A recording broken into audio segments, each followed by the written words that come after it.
Mort, mais la mort n'efface pas tout, loin de là. Il faut parler de lui.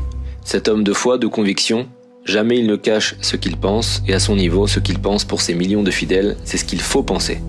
Sa dernière leçon, au Vatican, il bénit une crèche avec un bébé coiffé d'un kéfier, le symbole de la résistance palestinienne. Quel courage, quelle audace.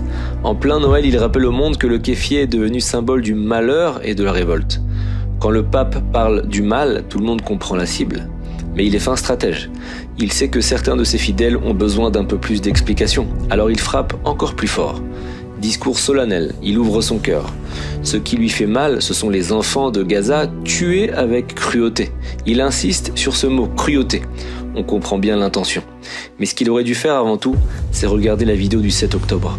Ce pogrom sanglant plus que barbare. Jamais rien de pire n'a été commis. Il faut avoir vu cette horreur pour comprendre ce que les mots seuls ne suffisent pas à dire. Voilà son vrai combat. Une compassion triée sur le volet. Rien.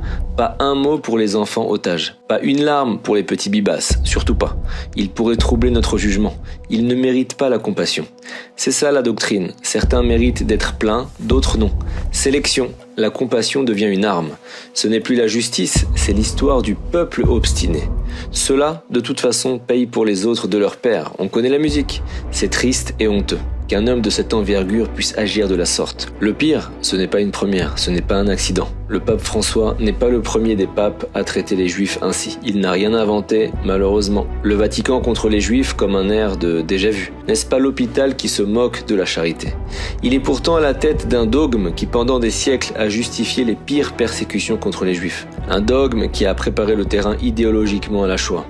Avant de dénoncer Israël, n'aurait-il pas dû parler des 360 millions de chrétiens persécutés dans les pays arabes du Moyen-Orient? Rien n'a changé depuis la Shoah. Rav Weissmandel y avait supplié le Vatican de sauver des enfants juifs. Réponse froide, il n'y a pas de sang juif innocent. Le sang juif est coupable. Les juifs doivent périr, c'est leur châtiment.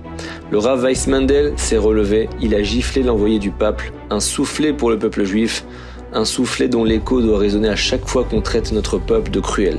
N'oublions jamais, quand la compassion devient sélective, elle n'est plus humaine.